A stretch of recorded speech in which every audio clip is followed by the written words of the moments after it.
మన వారాహి సిల్వర్ జ్యువెలరీలో అద్భుతమైన ఆఫర్స్ పొందండి మరియు కారు గెలుచుకునే గొప్ప అవకాశం. సిద్దిపేట జిల్లా గజ్వేల్లో హైటెన్షన్ నెలకొంది. డీసీసీ ఆంక్షారెడ్డి ఇంటి ముట్టడికి బీఆర్ఎస్ యత్నించింది. ఆంక్షారెడ్డి నివాసం వద్ద భారీ బందోబస్తు ఏర్పాటు చేశారు పోలీసులు. బీఆర్ఎస్ నేతలను పోలీసులు అడ్డుకున్నారు. పోలీసులకు బీఆర్ఎస్ నేతలకు మధ్య వాగ్వాదం తోపులాట జరిగింది. బీఆర్ఎస్ నేతలను చెదరగొట్టే ప్రయత్నం చేస్తున్నారు పోలీసులు. గజ్వేల్లో కేసీఆర్ ఆఫీస్పై దాడికి నిరసనగా బంద్కు పిలుపునిచ్చారు. గజ్వేల్ ప్రజ్ఞాపూర్ మున్సిపాలిటీలో దుకాణాలు కూడా మూసివేయడం జరిగింది. ఆంక్షారెడ్డి సహా 42 మందిపై కేసు నమోదైంది.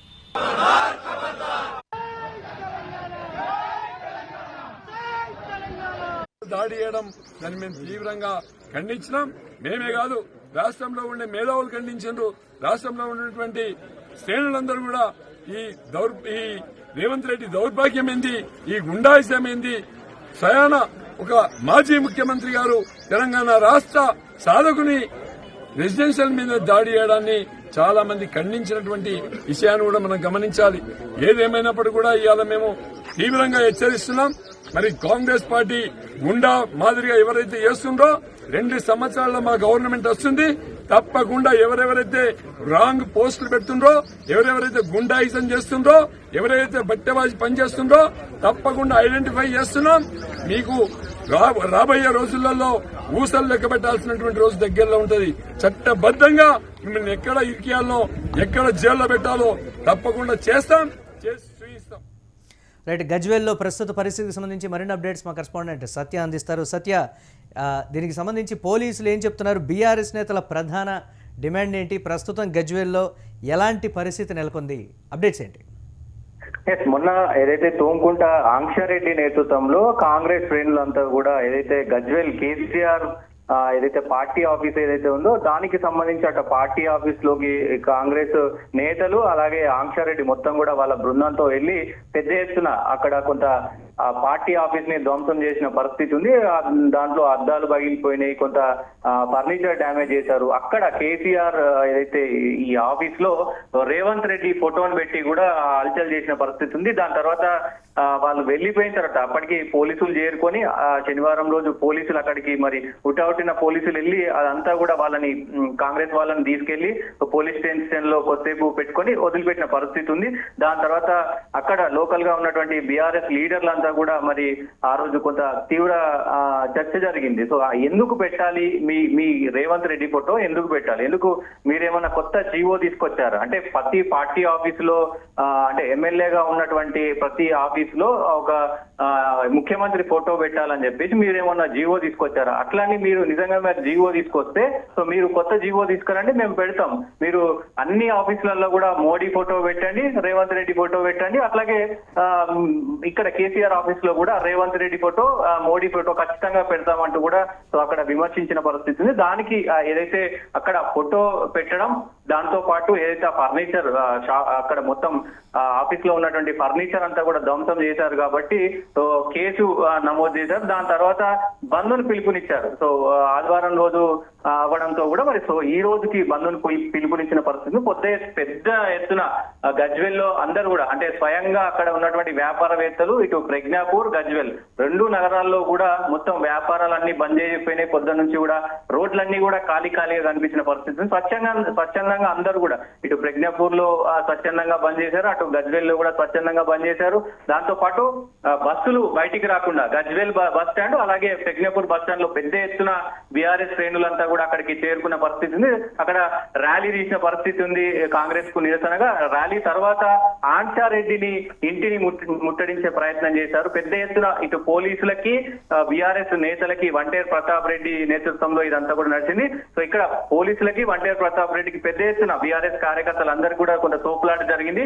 సో అందరినీ కూడా పోలీస్ స్టేషన్ కి తీసుకెళ్లి కొద్దిసేపు నచ్చ చెప్పిన పరిస్థితి ఉంది. దాని తర్వాత పోలీసులు ఒక 42 మంది పైన ఆంక్షారెడ్డితో పాటు 42 42 మంది పైన మరి కేసు బుక్ చేసి ఎఫ్ఐఆర్ కూడా నమోదు చేశారు. పెద్ద ఎత్తున కొంత అక్కడ ఉద్రిక్తత వాతావరణం అయితే నెలకొంది. సో పెద్ద ఎత్తున బీఆర్ఎస్ శ్రేణులంతా కూడా అంటే ఆ పక్క జిల్లాల నుంచి కూడా అటు సిద్దిపేట కావచ్చు, మిగతా ఇటు దగ్గర ఉన్నటువంటి అన్ని జిల్లాల నుంచి కూడా మరి అక్కడికి చేరుకొని ఆ బంద్ లో చాలా మంది బీఆర్ఎస్ శ్రేణులు అయితే పాల్గొన్నారు. దీనిపైన హరీష్ రావు స్పందించారు. అది అందరూ కూడా బీఆర్ఎస్ శ్రేణులంతా కూడా స్పందించిన పరిస్థితి అయితే ఉంది. రాజ్యాంగాన్ని కూనీ చేస్తా ఉన్నారు. కాంగ్రెస్ మొత్తం కూడా గూండాయిజాన్ని ఎంకరేజ్ చేస్తా ఉంది. గూండాలు ఎలాగైతే ప్రవర్తిస్తారో కాంగ్రెస్ నాయకులు, కాంగ్రెస్ కార్యకర్తలు, కాంగ్రెస్ లీడర్లు అలానే మరి మొత్తం కూడా ప్రవర్తిస్తున్నారంటూ కూడా ఇప్పటికే పెద్ద ఎత్తున విమర్శిస్తా ఉన్నారు. ఇప్పటికే ఏదైతే గజ్వేల్లో ఆయన వంటేరు ప్రతాప్ రెడ్డి మాట్లాడుతూ ఇంకా 2 సంవత్సరాల్లో ఖచ్చితంగా మేము వస్తాం, వచ్చినాక దీనికి ఖచ్చితంగా బదులు ఇస్తామంటూ కూడా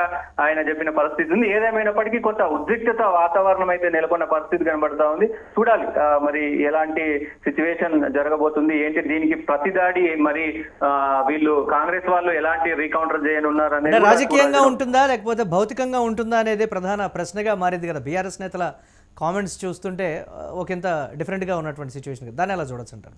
ఎస్, మొన్న కాంగ్రెస్ నాయకులు ఏదైతే కేసీఆర్ కి సంబంధించినటువంటి ఆఫీస్ లోకి చేరబడి వాళ్ళు చేసినటువంటి తీరును కనుక చూస్తే కొంత బీఆర్ఎస్ నాయకులకైతే ఖచ్చితంగా కోపం వచ్చే అవకాశం ఉంటుంది. దాంట్లో భాగంగానే ఈ రోజు బంద్కు పిలుపునిచ్చారు. బంద్ ప్రశాంతంగా కొంత ఉద్రిక్తతల నడుమ మరి బంద్ అయితే సంపూర్ణంగా ముగించిన పరిస్థితి అయితే కనబడుతుంది. కానీ రేపు మరి కాంగ్రెస్ నాయకుల కౌంటర్ గానీ రీకౌంటర్ గానీ ఎలా ఉండబోతుంది అనేది కూడా చూడాలి. వాళ్ళు ఏం మాట్లాడతారు, ఎందుకంటే ఇప్పటికే 42 మంది పైన కేసు అయింది, ఎఫ్ఐఆర్ అయింది. కాబట్టి దీనిపైన కాంగ్రెస్ నాయకులు ఎలా స్పందిస్తారు, ఒక రాష్ట్ర నాయకులు ఎలా స్పందిస్తారు ఏంటి అనేది కూడా చూడాల్సిన అవసరం అయితే ఉంది. సో చూడాలి మరి ఎలాంటి సిచ్యువేషన్, అంటే కేసీఆర్ ఎమ్మెల్యేగా ఉన్నటువంటి కాన్స్టిట్యున్సీ కాబట్టి కొంత రాజకీయంగా కొంత హాట్ టాపిక్ గా మారే అవకాశం ఉంది. రాజకీయంగా కొంత వేడి, అంటే రాజకీయ చర్చ, రాజకీయ వేడి రగిల్చే అవకాశం ఖచ్చితంగా ఉంది. చూడాలి, మనం ఖచ్చితంగా అప్డేట్ చేస్తూనే ఉన్నాం. చూద్దాం Murali. Right, thanks for updates Satya. Siddipet జిల్లా గజ్వేల్లో హై టెన్షన్ వాతావరణం నెలకొంది. డీసీసీ ఆంక్షారెడ్డి ఇంటి ముట్టడికి బీఆర్ఎస్ యత్నించింది. ఆంక్షారెడ్డి నివాసం వద్ద పోలీసులు భారీ బందోబస్తును అయితే ఏర్పాటు చేశారు. బీఆర్ఎస్ నేతలను పోలీసులు ఎక్కడికక్కడ అడ్డుకుంటున్నారు. పోలీసులకు బీఆర్ఎస్ నేతలకు మధ్య వాగ్వాదం తోపులాట జరిగింది. ఈ నేపథ్యంలో గజ్వేల్లో కేసీఆర్ ఆఫీస్పై దాడికి నిరసనగా బంద్కు పిలుపునిచ్చారు. గజ్వేల్, ప్రజ్ఞాపూర్ మున్సిపాలిటీలో దుకాణాలు కూడా సందర్భంగా మూసివేస్తున్నారు.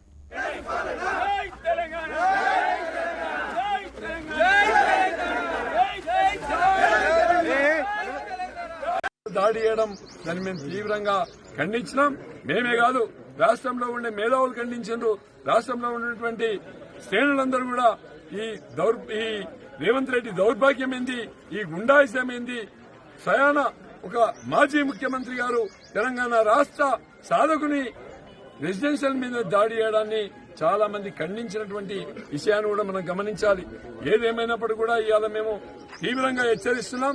మరి కాంగ్రెస్ పార్టీ గుండా మాదిరిగా ఎవరైతే చేస్తుండ్రో 2 సంవత్సరాల్లో మా గవర్నమెంట్ వస్తుంది, తప్పకుండా ఎవరెవరైతే రాంగ్ పోస్టులు పెడుతుండ్రో, ఎవరెవరైతే గుండాయిజం చేస్తుండ్రో, ఎవరైతే బట్టెబాజీ పనిచేస్తుండ్రో తప్పకుండా ఐడెంటిఫై చేస్తున్నాం. మీకు రాబోయే రోజులలో ఊసలు లెక్క పెట్టాల్సినటువంటి రోజు దగ్గరలో ఉంటది. చట్టబద్దంగా మిమ్మల్ని ఎక్కడ ఇరికియాలో, ఎక్కడ జైల్లో పెట్టాలో తప్పకుండా చేస్తాం, చేసి చూపిస్తాం. మేము గతంలో కేసీఆర్ గారు 10 సంవత్సరాలు ముఖ్యమంత్రిగా ఉంటే ఎవరు రోడ్ల మీదకి వచ్చి ధర్నా చేయలే, ఎవరు బంధువులకు పిలుపునియలే. ఈ దౌర్భాగ్యం 27 మాసాల కాలంలో రోడ్ల మీదకి వచ్చి ధర్నా చేస్తున్నాం. బంధువులకు పిలుపునియాల్సినటువంటి పరిస్థితి వచ్చింది.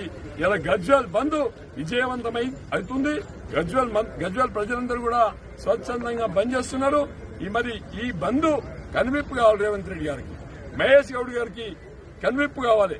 మరి ఇట్లాంటి పిచ్చి చేష్టలు చేస్తే ప్రజల నుంచి తీవ్రమైనటువంటి వ్యతిరేకత వస్తుందన్నటువంటి విషయాన్ని గమనించి ఇప్పటికైనా పంతా మార్చుకుని ఇచ్చిన హామీల మీద అభివృద్ధి మీద కాన్సన్ట్రేషన్ పెట్టాలని చెప్పి విజ్ఞప్తి చేస్తూ, మరి ఈ రోజు గజ్వేల్ ప్రజలందరూ కూడా నేను విజ్ఞప్తి చేస్తున్నా, ఎక్కడికక్కడ స్వచ్ఛందంగా బంద్ చేయండి, బంద్ చేసి ప్రజాస్వామ్యాన్ని కాపాడమని చెప్పి ఈ సందర్భంగా ప్రజలందరూ కూడా నేను 2 చేతుల నమస్కరించి చెప్తా ఉన్నా.